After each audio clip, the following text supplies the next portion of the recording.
Hello everyone, in this video I'm going to show you how to fix my AI option not showing up on a Snapchat.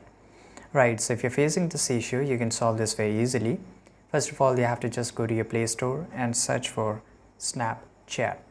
And here, if you see an option of update in the place of open, update your Snapchat right now.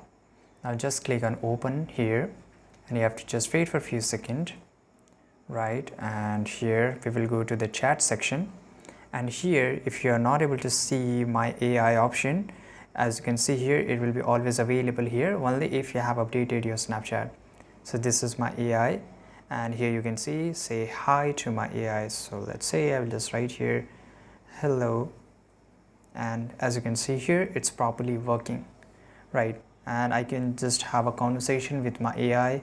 I can search for movies to watch and a lot of things which you can do with Snapchat AI.